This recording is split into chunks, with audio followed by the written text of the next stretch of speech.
धन्यवाद सर। चंद्रशेखर जी, आपने मुझे अविश्वास प्रस्ताव पे मेरी बात रखने का मौका दिया है सर। मैं धन्यवाद फूले, साहू, अंबेडकर, काशीराम साहब, बीपी मंडल साहब, उन तमाम महापुरुषों को जिन्होंने संघर्ष किया, जिनकी वजह से संवैधानिक व्यवस्था आई, और भारतीय संविधान को भी धन्यवाद दूंगा उसके प्रोसीजर को सर, उसकी वजह से आज हम लोग यहाँ हैं।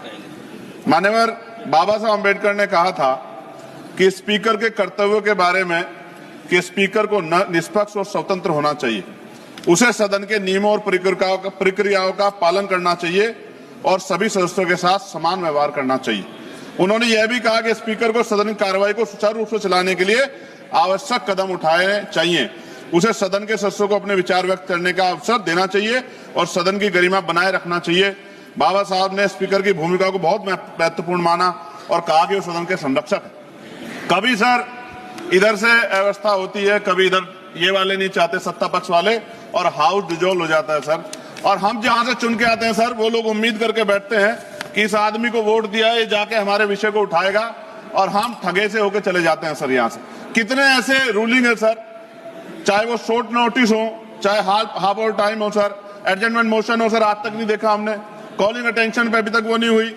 193, 184 सर, इतने हमने दिए, कहीं गायब हो गए, पता ही नहीं चला सर।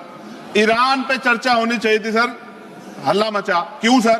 क्योंकि गैस के दाम बढ़ रहे हैं और ऑयल की भी दिक्कत सर देश में पैदा हो रही है। जो बिल आते हैं सर, हम उस पर इसलिए बोलना चाहते हैं, हम ये कोई ऐसा नहीं सर कि हमें कोई बहुत जरूरत है गिड़गिड़ाने की कि हमें बोलने का मौका दीजिए, क्योंकि जब इन बिलों को रिसर्च होगी आने वाली पीढ़ियां करेंगी तो हमारा पक्ष क्या था, हमारी आइडियोलॉजिकल हम कहां खड़े थे, ये देश जानेगा, आने वाली पीढ़ियां जानेगी। इसलिए हम बिल पे बोलना चाहते हैं, अपना पक्ष रखना चाहते हैं। सर 2.5 साल हो गए मुझे यहाँ SC ST पे जो अत्याचार हो, NCRB का डाटा उठा के देखो सर। अभी 1.5 साल हुए। 1.5 हुए सर? अच्छा हुआ सर, आप जोड़ रहे हैं सर, अच्छी बात है।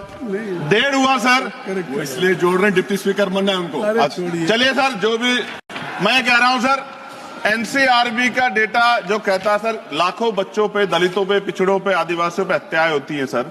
क्यों नहीं चर्चा होती इस हाउस में सर? क्या उनकी माओ का दर्द नहीं होता पैदा करते? क्या दलित, पिछड़े, आदिवासी सर इंसान नहीं है सर? सर जयसलाल सरोज को सर जला के मार दिया, कफ्तार की मां बेटी को सर अन्याय, और तरुण की हत्या कर दी सर दिल्ली में। आप मेरा सर दिक्कत ये है हम लोगों की, अगर हम यहां नहीं बोलते हैं तो हमारे क्षेत्र के लोग कहते हैं कि बोलना चाहते हैं, यहां लड़ते हैं तो हम ऐसे दिखते जैसे हम सर भीख मांग रहे हो, अपमान का घूंट पीते हैं सर हम इस सेशन में कि हम अपनी बात को रख सके, और हम अपनी बात भी पूरी नहीं कर पाते सर, क्योंकि आप वहां से ऑर्डर कर देते हो कि खत्म करो, खत्म खत्म। हमने तो आदरणीय होम मिनिस्टर बैठे, उनसे आग्रह किया कि सर आप चैम्बर में चले जाओ थोड़ी देर, कम से कम हम लोग